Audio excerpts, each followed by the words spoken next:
ഈ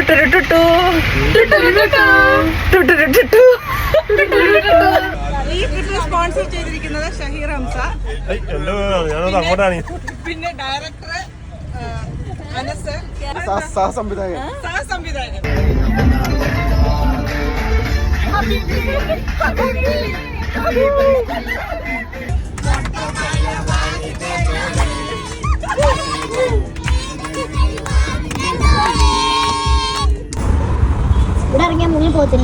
പിന്നില്ലേ ഒന്ന് ഇറങ്ങി നോക്കുന്നോ? ഈ വീഡിയോ ഞാൻ 1 മാസം മുമ്പ് എടുത്തിട്ടുള്ളതാണ് കേട്ടോ. ഇനി ഇത് അപ്ലോഡ് ചെയ്യണോന്ന് വരെ ഞാൻ ചിന്തിച്ചു. പിന്നെ ഞാൻ ഓർത്തു ഇത് നല്ലൊരു വീഡിയോ ആണ്, അപ്പം നിങ്ങൾക്ക് ഹെൽപ്ഫുൾ ആവുമെന്ന് വിചാരിച്ചതുകൊണ്ടാണ് ഞാനിത് അപ്ലോഡ് ചെയ്യുന്നത്. ഞങ്ങൾ നാട്ടിലായിരിക്കുന്ന സമയത്ത് നമ്മൾ ഫാമിലി എല്ലാവരും കൂടെ 1 ഡേ ട്രിപ്പ് പോകാൻ വേണ്ടിയിട്ട് ഇങ്ങനെ പ്ലാൻ ചെയ്യുകയാണ്. അപ്പോൾ ട്രാവലറിൽ എല്ലാവരും ഒരുമിച്ചൊരു യാത്ര എന്ന് പറയുമ്പം അത് ഒരു വൈബായിരിക്കും എന്ന് വിചാരിച്ചിട്ട് അപ്പോൾ നമ്മൾ എവിടെ പോകുമെന്ന് ചിന്തിച്ചപ്പോഴാണ് പെട്ടെന്ന് മൈൻഡിൽ വന്നത് നമുക്ക് ആലപ്പുഴ വരെ ഒരു ട്രിപ്പ് പോവാം. അവിടെ പോയി കഴിഞ്ഞാൽ അപ്പോൾ നമ്മൾ ഡിസംബറിലായിരുന്നല്ലോ നാട്ടിലുണ്ടായിരുന്നത്. മോർണിംഗ് ഫുള്ള് ഈവനിങ് വരെ നല്ല ചൂടുണ്ടായിരിക്കും. അപ്പോൾ നമുക്ക് ബോട്ട് എടുത്തിട്ട് ഹൗസ് ബോട്ട് എടുത്തിട്ട് കുറേ ഒന്ന് കറങ്ങിയൊക്കെ കഴിയുമ്പോഴത്തേനും ഒന്ന് വെയിലൊക്കെ താന്ന് കഴിയുമ്പം ആലപ്പുഴ ബീച്ചും പോയിട്ട് തിരിച്ചു വരാമെന്നായിരുന്നു നമ്മൾ പ്ലാൻ ചെയ്തിരുന്നത്. ശരിക്കും പറയാലോ ഭയങ്കര അടിപൊളി ഒരു ട്രിപ്പായിരുന്നു കേട്ടോ. കുട്ടികൾക്ക് ക്രിസ്മസ് വെക്കേഷൻ്റെ ടൈം ആയതുകൊണ്ട് ഒരു ജനുവരി 12th വരെ ഹൗസ് ബോട്ടൊക്കെ ഫുൾ ബുക്ക്ഡ് ആണെന്നാണ് അവർ പറഞ്ഞിരുന്നത്. പിന്നെ നമ്മളിങ്ങനെ കുറേ പറഞ്ഞൊക്കെ കഴിഞ്ഞപ്പോഴത്തേനും കുറച്ച് റേറ്റ് കൂടുതലാണ് നമുക്ക് കിട്ടിയത് കേട്ടോ. ഏകദേശം ഒരു 4000 രൂപ നമുക്ക് കൊടുക്കേണ്ടി വന്നു. ചെറിയൊരു ബോട്ടായിരുന്നു, എന്നാലും കുഴപ്പമില്ല, നമ്മൾ അത്യാവശ്യം എൻജോയ് ചെയ്തു അതിനകത്ത്. പിന്നെ അതിൽ നമ്മൾ പോയിക്കൊണ്ടിരിക്കുമ്പം സൈഡിൽ സ്പീഡ് ബോട്ട് വന്നിട്ട് നമ്മളെ അതിൽ കയറുന്നുണ്ടോ എന്ന് ചോദിച്ചിട്ട് പിന്നെ ഒരു ട്രയൽ ഒന്ന് നമ്മളെ കറക്കിയൊക്കെ കൊണ്ടുവന്നു. ഒരാൾക്ക് 300 rupees ആയിരുന്നു അവർ ചോദിച്ചിരുന്നത്. അപ്പോൾ നമ്മൾ ഒരു പ്രാവശ്യം ഈ ആലപ്പുഴ പോയിട്ട് ഇത് ട്രൈ ചെയ്തിട്ടുള്ളതായതുകൊണ്ട് നമ്മൾ അത് വേണ്ടാന്ന് വെച്ചേക്കുമായിരുന്നു കേട്ടോ. അങ്ങനെ മക്കളും നമ്മുടെ ഫ്രണ്ട്സും നമ്മുടെ റിലേറ്റീവ്സും കസിൻസൊക്കെ ആയിട്ട് ഒരു അടിപൊളി ട്രിപ്പ് നമ്മൾ പോയി കേട്ടോ. ഭയങ്കര ഒരു സന്തോഷമുള്ളൊരു നിമിഷമായിരുന്നു. കുറേ ഡാൻസ് ചെയ്തു, പാട്ട് പാടി. കുറേ നാളുകൾക്ക് ശേഷമാണ് നമ്മൾ ഫാമിലി എല്ലാവരുമായിട്ട് ചേർന്നിട്ട് ഒന്ന് ഒന്ന് എൻജോയ് ചെയ്യുന്നത്. സാധാരണ നാട്ടിൽ നമ്മൾ പോകുമ്പോഴത്തേനും വല്ല കല്യാണമോ അങ്ങനത്തെ എന്തെങ്കിലും ഫങ്ഷൻസ് ഒക്കെ ഉണ്ടെങ്കിൽ മാത്രമായിരുന്നു നമുക്ക് അവരെയൊക്കെ ഒന്നിച്ച് കിട്ടുക. അപ്പോൾ ഈ വർഷം നമ്മൾ പോയപ്പോൾ ഭാഗ്യം കൊണ്ട് എല്ലാവരും വന്നിട്ടുണ്ടായിരുന്നു. സോ നമ്മളെല്ലാവരും കൂടെ ഒരു ദിവസം അങ്ങ് അടിച്ചു പൊളിച്ചു. ഹൗസ് ബോട്ടിൽ കയറാൻ വേണ്ടിയിട്ട് മാത്രമാണോ ആലപ്പുഴ പോയതെന്ന് നിങ്ങളിപ്പോൾ ചിന്തിക്കുന്നുണ്ടാവും. അങ്ങനെയുള്ളവർ ബാക്കി വീഡിയോസും കൂടെ ഒന്ന് കണ്ടു നോക്കുക. നമ്മൾ ആലപ്പുഴ പോയതുകൊണ്ട് നമ്മൾ മക്കൾ ഇതുവരെ കാണാത്ത പല കാഴ്ചകളും കാണാൻ പറ്റി. നല്ല ബ്യൂട്ടിഫുൾ ഒരു പ്ലേസിൽ എത്തിയിട്ടുണ്ട് ഗൈസ്.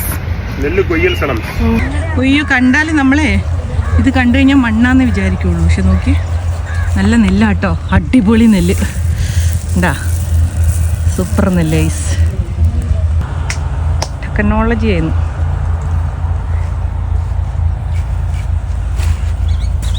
ഇനി ഇത് കുത്തിയെടുക്കും അല്ലേ?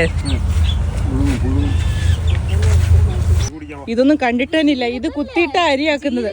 നമ്മൾ ചോറ് തിന്നത്തില്ലേ ആ അരിയ ഇത്. ഇപ്പോൾ പാടത്തിൻ്റെ നടുക്ക് നിൽക്കുക ഗൈസ്. എനിക്ക് നൊസ്റ്റു ഫീൽ ചെയ്യുന്നുണ്ട്. പണ്ട് ഞങ്ങളുടെ വീടിൻ്റെ അടുത്ത് പാടമായിരുന്നേ. ആ പാടത്തിങ്ങനെ നെല്ല് കൊയ്ത് കഴിയുമ്പോൾ ഇതുപോലെ നമ്മൾ ഗ്രൗണ്ട് ഉണ്ടാക്കിയിട്ട് അതിനകത്ത് ക്രിക്കറ്റ് ഫുട്ബോളൊക്കെ കളിക്കും. കണ്ടപ്പോൾ എനിക്കത് ഓർമ്മ വന്നു ഗൈസ്, എൻ്റെ കുട്ടിക്കാലം. നൈസായിട്ടുണ്ട്. ഞാനിങ്ങനെ ഇറങ്ങി പാടത്തോട്ട്. എനിക്ക് അത്രയ്ക്ക് ഇഷ്ടപ്പെട്ടു. ഉണ്ടാവും. അയ്യോ എനിക്ക് വയ്യ. ഇപ്പോൾ പാടമൊക്കെ കാണുന്നത് ഭയങ്കര കുറവാണ്. ഞങ്ങളുടെ വീട്ടിൽ തൊട്ട് താഴെയായിട്ട് ഒരുപാട് പാടം ഉണ്ടായിരുന്നു. ഇപ്പോൾ അതൊന്നും കാണാൻ തന്നെ ഇല്ല. അതുകൊണ്ട് ഇങ്ങനത്തെ കാഴ്ചകളൊക്കെ ഞാനിപ്പോൾ ഭയങ്കര കൗതുകത്തോടു കൂടിയാണ് നോക്കി നിൽക്കുന്നത്. പിന്നെ നമ്മൾ കരിക്കും എല്ലാം കുടിക്കണമെങ്കിൽ അങ്ങനെ നോക്കിയിട്ട് ഇറങ്ങിയതായിരുന്നു കേട്ടോ. അപ്പോൾ അവിടെ ചെന്നപ്പോഴത്തേനും കരിക്കൊന്നുമില്ല, നല്ല ആളുകൾ ഉണ്ടായിരുന്നതുകൊണ്ട് എല്ലാം തീർന്നു പോയിട്ടുണ്ടായിരുന്നു. ഇപ്പോൾ ഏകദേശം ഒരു സൺസെറ്റിൻ്റെ ടൈം ആയി വരുന്നത് കൊണ്ട് നമുക്ക് നെക്സ്റ്റ് ആലപ്പുഴ ബീച്ചിലും പോകണം. അത് കഴിഞ്ഞിട്ടാണ് നമ്മൾ തിരിച്ച് വീട്ടിൽ പോകുന്നുള്ളൂ. അപ്പോൾ സൺസെറ്റിൻ്റെ സമയത്ത് ബീച്ചിലെത്താമെന്നാണ് നമ്മൾ വിചാരിച്ചത്. അതുമാത്രമല്ല അവിടെ ആ സമയത്ത് ഒരു ഫെസ്റ്റിവൽ നടക്കുന്നുണ്ടായിരുന്നു. അപ്പോൾ അതും കൂടിയൊക്കെ ഒന്ന് കാണാം. ഇതുവരെ നമ്മൾ കുറേ വർഷങ്ങൾക്ക് മുമ്പ് കണ്ടതാണ്. പിന്നെ ഇങ്ങനത്തെ ഫെസ്റ്റിവൽസും കാര്യങ്ങളും ഒന്നും കണ്ടിട്ടില്ല. അപ്പോൾ അതൊക്കെ ഒന്ന് എൻജോയ് ചെയ്യാമെന്ന് പറഞ്ഞിട്ട് നമ്മൾ നേരെ ബീച്ചിൽ പോയിട്ടോ. ആലപ്പുഴ ബീച്ച് ഇറങ്ങിയിരിക്കുകയാണ്. എനിക്ക് ചെറുപ്പം മുതലേ ഈ ബീച്ച് എന്ന് പറഞ്ഞാൽ ഭയങ്കര ഇഷ്ടമുള്ള സ്ഥലമായിരുന്നു കേട്ടോ. ബീച്ചിൽ പോകാൻ വേണ്ടിയിട്ട് ഞാൻ മിക്കപ്പോഴും വീട്ടിൽ അടി ഉണ്ടാക്കാറുണ്ടായിരുന്നു. കൊല്ലം ബീച്ചായിരുന്നു നമുക്ക് അടുത്തുണ്ടായിരുന്നത്. സോ നമ്മൾ എപ്പോഴും ഇടയ്ക്കിടയ്ക്ക് ഇങ്ങനെ കൊല്ലം ബീച്ചിൽ പോകും. ഈ ബീച്ചും ഇവിടെ ഇങ്ങനെ ആളുകളൊക്കെ ഒരുപാട് നിൽക്കുന്നതും പിന്നെന്താ സൺസെറ്റും ഒക്കെ കണ്ടപ്പോഴത്തേനും എന്തോ മനസ്സിങ്ങനെ വല്ലാതെ സന്തോഷം തോന്നിപ്പോയി. കാരണം കുറേ വർഷങ്ങൾക്ക് മുമ്പത്തെ കുറേ കാര്യങ്ങളൊക്കെ നമ്മളുടെ മെമ്മറിയിൽ വരും. പ്രത്യേകിച്ച് നമ്മൾ പേരൻസിൻ്റെ ഒക്കെ കൂടെ നമ്മുടെ ചെറുപ്പത്തിൽ ഇങ്ങനെ ബീച്ചിലൊക്കെ പോയതും അങ്ങനത്തെ കാര്യങ്ങളൊക്കെ നമ്മുടെ മൈൻഡിൽ വരും. പിന്നെ എല്ലാം കഴിഞ്ഞ് ഐസ്ക്രീം തീറ്റയും കഴിഞ്ഞ് പോപ്കോൺ തീറ്റയും കഴിഞ്ഞു കോളിഫ്ലവർ തീറ്റയും കഴിഞ്ഞ് ഇങ്ങനെ സത്യം പറഞ്ഞാൽ നമ്മൾ കസിൻസൊക്കെ ആണെങ്കിൽ ഭയങ്കര ഹാപ്പി ആയിരുന്നു. അവരും ഞങ്ങളുടെ കൂടെ കൂടിയിട്ട് കുറേ നാളായി. അപ്പോൾ ഇങ്ങനത്തെ ഒരു ട്രിപ്പൊന്നും അവർ പ്രതീക്ഷിച്ചിട്ടൊന്നും ഇല്ല കേട്ടോ.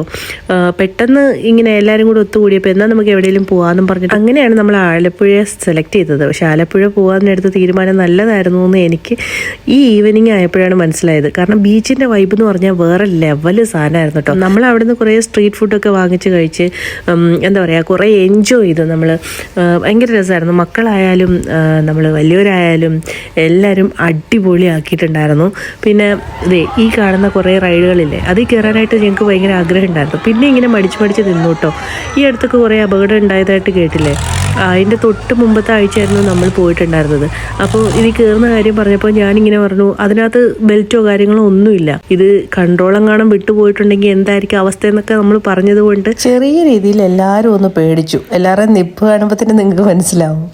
അങ്ങനെ മക്കൾക്ക് വേണ്ടിയിട്ട് ചെറിയൊരു റൈഡിൽ നമ്മൾ അവരെ കയറ്റിയിട്ട് ഒന്ന് കുറച്ച് നേരം എൻജോയ് ചെയ്തിട്ട് നമ്മൾ തിരിച്ചു വന്നു. അപ്പോൾ ഇന്നത്തെ വീഡിയോ ഇത്രയേ ഉള്ളൂ. അടുത്തൊരു വീഡിയോ ആയിട്ട് വരുന്നത് വരെ ബൈ.